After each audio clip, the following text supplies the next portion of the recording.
সুপ্রিয় শিক্ষার্থী বন্ধুরা, আসসালামু আলাইকুম। আমরা আলোচনা করছিলাম চ্যাপ্টার 17 অর্থাৎ পরিসংখ্যান নিয়ে।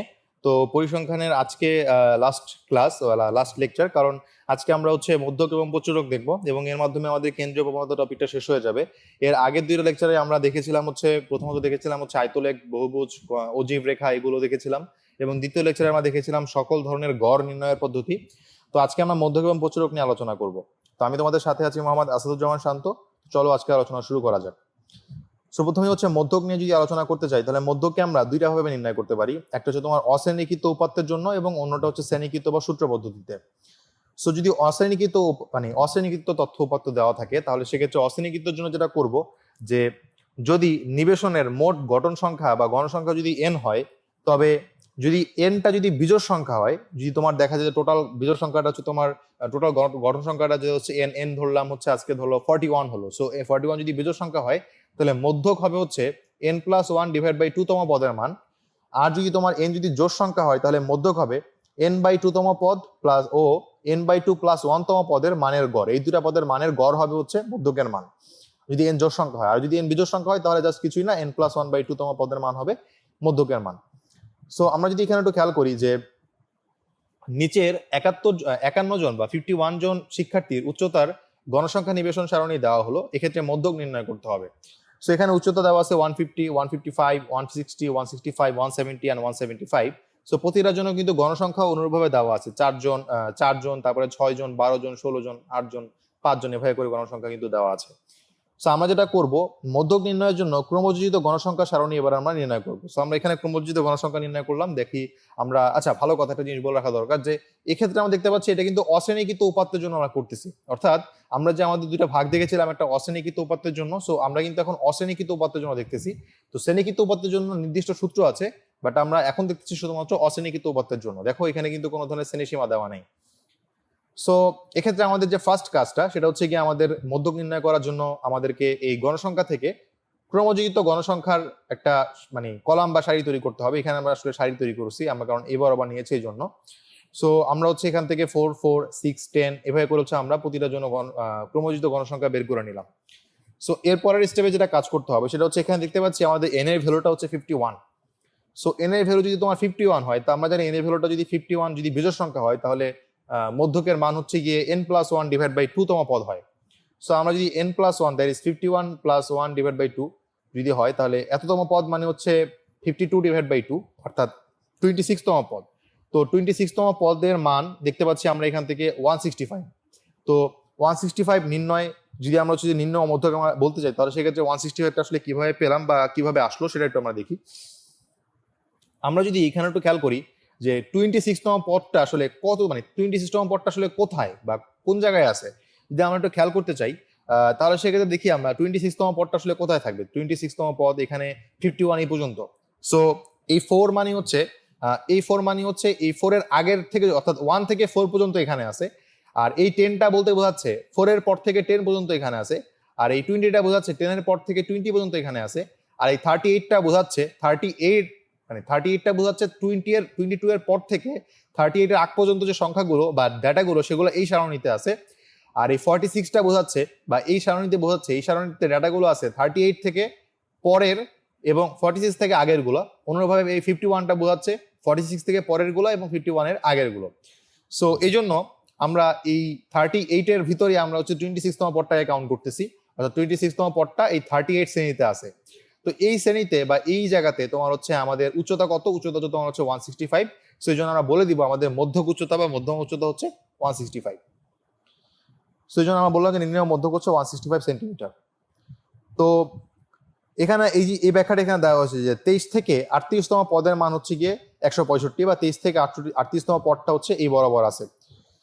সো এবার আরেকটা আমরা একটু ম্যাথ দেখি, যে নিচে 60 জন শিক্ষার্থীর গণিতে প্রাপ্ত নম্বরের গণসংখ্যা নিবেশন সারণী দেওয়া হলো, এখান থেকে আমাদেরকে মধ্যক নির্ণয় করতে হবে। সো অ্যাজ ইউজুয়াল আমাদের এখানে 40, 45, 50 ভাবে করে দেওয়া আছে। সো আমাদের অ্যাজ ইউজুয়াল প্রথমত আমাদের ক্রমযোজিত গণসংখ্যা নির্ণয় করতে হবে। সো এই জন্য আমরা এখানে নিচে, অর্থাৎ থার্ড রোতে আমরা ক্রমযোজিত গণসংখ্যাগুলো বের করে ফেললাম। সো এবার আমরা যদি একটু খেয়াল করি যে 60টা কি বলতো, 60টা কিন্তু একটা জোড় সংখ্যা। তাহলে এই 60 যদি জোড় সংখ্যা, তাহলে আমাদের এবার মধ্যক হবে 60 divide by 2 plus 60 divide by 2 plus 1 divide by 2 তম পদ, অর্থাৎ আমরা যদি এখানে একটু খেয়াল করি যে 60 ডিভাইড বাই 2 তম পদ প্লাস 60 ডিভাইড বাই 2 প্লাস 1 তম পদ ডিভাইড বাই 2, অর্থাৎ যেহেতু আমরা জানি এই দুইটা পদের গাণিতিক গড়, এই জন্য আমরা দুইটাকে যোগ করে 2 দিয়ে ভাগ করলাম। সো 60 ডিভাইড বাই 2 হচ্ছে 30 তম পদ, আর 60 ডিভাইড বাই 2 প্লাস 1 হচ্ছে 31 তম পদ। সো আমরা যদি খেয়াল করি যে 30 তম পদটা কত, খেয়াল করি একটু।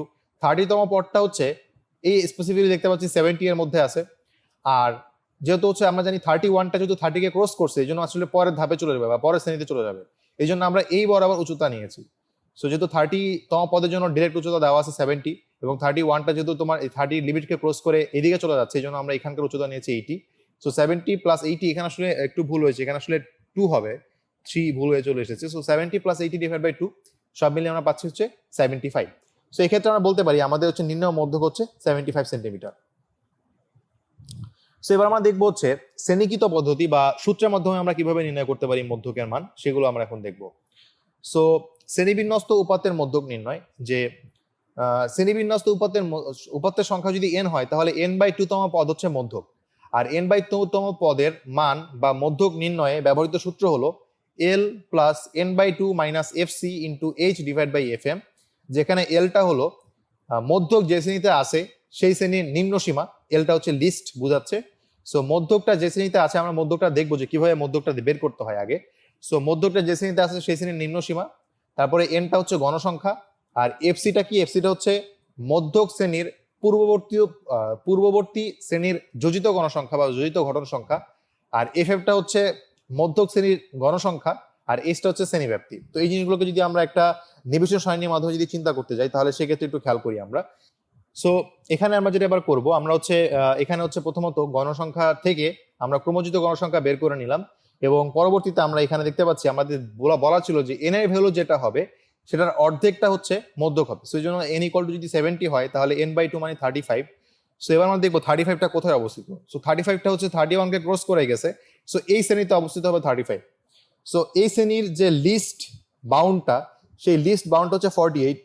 এই জন্য এখানে হচ্ছে আমরা বলবো যে আমাদের হচ্ছে মধ্যক যেহেতু 35 তম পদ, সো এই জন্য 35 তম পদটা 48 থেকে 53 তে অবস্থিত। সো 48 থেকে 53 তম শ্রেণীতে অবস্থিত, সো এই শ্রেণীতে মধ্যক অবস্থিত হবে।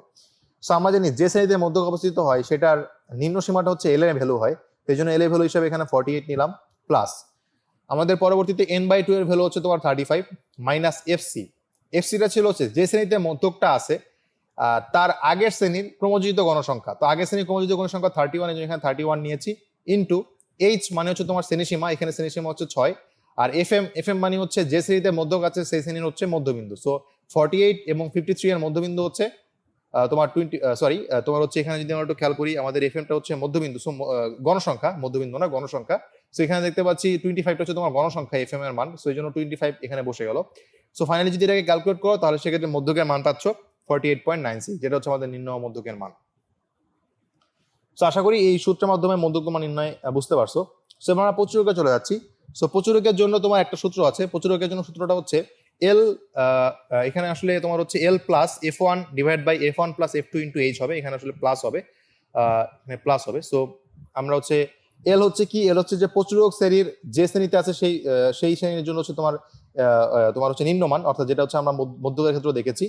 আর এফ ওয়ানটা হচ্ছে প্রচুরক শ্রেণীর গণসংখ্যা মাইনাস পূর্ববর্তী শ্রেণীর গণসংখ্যা, আর এখানে এফ টুটা হচ্ছে প্রচুরক শ্রেণীর গণসংখ্যা মাইনাস পরবর্তী শ্রেণীর গণসংখ্যা, আর এইচটা হচ্ছে তোমার শ্রেণীব্যাপ্তি। আমি আবারও বলছি, এফ ওয়ানটা কি, এফ ওয়ানটা হচ্ছে প্রচুরক যে শ্রেণীতে আছে সেই শ্রেণীর গণসংখ্যা মাইনাস উপরের, অর্থাৎ তার আগের শ্রেণীর গণসংখ্যা, আর এফ টু এর মানটা হচ্ছে প্রচুরক যে শ্রেণীতে আছে সেই শ্রেণীর গণসংখ্যা মাইনাস তার পরবর্তী শ্রেণীর গণসংখ্যা, আর এইচটা হচ্ছে তোমার শ্রেণীব্যাপ্তি। তো এই সূত্রের মাধ্যমে আমরা কিভাবে প্রচুরক নির্ণয় করতে হয় সেটা একটা এক্সাম্পল আমরা এখন দেখে ফেলি। সো অ্যাজ ইউজুয়াল তোমার হচ্ছে এখানে গণসংখ্যা থেকে আমাদেরকে হচ্ছে মানে যদি আমরা নির্ণয় করতে চাই প্রচুরক, তাহলে দেখবো যে এখানে সব থেকে বেশি গণসংখ্যা আছে তোমার এই শ্রেণীতে। সো এই জন্য আমরা বলবো যে আমাদের প্রচুরকটা তোমার এই শ্রেণীতে আছে। সো এই জন্য হচ্ছে আমরা এখানে সর্বাধিক গণসংখ্যা যেহেতু 12, এই জন্য আমাদের এই শ্রেণীতে প্রচুরক আছে আমরা বলে নিলাম। এক্ষেত্রে আমাদের এল এর ভ্যালু তোমার 61 হলো। আর যদি আমরা এফ ওয়ান বের করতে চাই, এফ ওয়ানটা কি আসলে, এফ ওয়ানটা ছিল এই যে শ্রেণীতে প্রচুরক আছে সেই শ্রেণীর গণসংখ্যা মাইনাস তার আগের শ্রেণী, এই জন্য হচ্ছে তোমার 12 মাইনাস 8 ইকুয়াল টু 4 হলো। আর এফ টু হচ্ছে তোমার যে শ্রেণীতে মানে যে শ্রেণীতে প্রচুরক আছে সেই শ্রেণী মাইনাস তার পরের শ্রেণী, এই জন্য তোমার 12 মাইনাস 9 ইকুয়াল টু 3 হলো। আর এখানে এইচ এর ভ্যালু হচ্ছে 10। সো আমরা এখানে 4 ডিভাইড মানে আমাদের এখানে মানগুলো যদি বসিয়ে দিই তাহলে ফাইনালি আমরা পেয়ে যাচ্ছি 66.7, যেটা হচ্ছে কি আমাদের এই স্পেসিফিকলি এই সারণীর জন্য হচ্ছে প্রচুরকের মান নির্দেশ করবে। সো এই প্রচুরকগুলো কিভাবে নির্ণয় করতে হয় আসলে আমরা বুঝতে পারছি এবং আমরা হচ্ছে এইগুলো আশা করি পারবো। কারণ জাস্ট কিছুই না, জাস্ট তোমার হচ্ছে মানে কোন শ্রেণীতে তোমার গণসংখ্যা বেশি আছে এইটাই তোমার নির্ণয় করা কাজ। এরপরে তোমার হচ্ছে এখানে থেকে তুমি এল এর ভ্যালু পেলা, এখান থেকে এটার বিয়োগ করলে তুমি হচ্ছে F1 পাবা, এখান থেকে এটার বিয়োগ করলে তুমি F2 পাবা, আর ফাইনালি তুমি হচ্ছে গিয়া L plus F1 divided by F1 plus F2 into H এই সূত্র অনুসারে বসাই দিলে তুমি হচ্ছে H এর ভ্যালুটা কি জাস্ট তাদের মধ্যকার শ্রেণী ব্যবধান, তাহলে তুমি তোমার মানটা কিন্তু পেয়ে যাবে। সো এখানে আমরা বললাম নির্ণয় প্রচুর হচ্ছে 66.7। তাহলে আমরা যদি আরেকটা ম্যাথ দেখি এই রিলেটেড, যে তাহলে তো ব্যাপারটা ক্লিয়ার হবে। আমরা যদি এই শ্রেণী খেয়াল করি, এক্ষেত্রে দেখো এক্ষেত্রে আলটিমেটলি গণসংখ্যা হচ্ছে এই বরাবর আছে, তাহলে এখানে সর্বাধিক গণসংখ্যা আছে কোথায় বলতো? এই যে 25 আছে, অর্থাৎ 25টা হচ্ছে 41 থেকে 50 শ্রেণীতে অবস্থিত। সুতরাং এই শ্রেণীতে আমাদের কি আছে? এই শ্রেণীতে আমাদের হচ্ছে প্রচুরক আছে। তাহলে এই ক্ষেত্রে একটু খেয়াল করি তো আমাদের এখানে এল এর ভ্যালুটা তো আমরা বুঝতেই পারলাম যে এল এর ভ্যালুটা তোমার 41, কারণ এটার এই যে শ্রেণীতে প্রচুরক আছে সেই শ্রেণীর হচ্ছে মধ্যমান। আর আমরা যদি হচ্ছে F1 বের করতে চাই, F1 ছিল হচ্ছে এইটা থেকে তার আগের শ্রেণীর গণসংখ্যা বাদ, তো আগের তো কোনো ধরনের গণসংখ্যা নাই, এই জন্য 0 বিয়োগ হলো।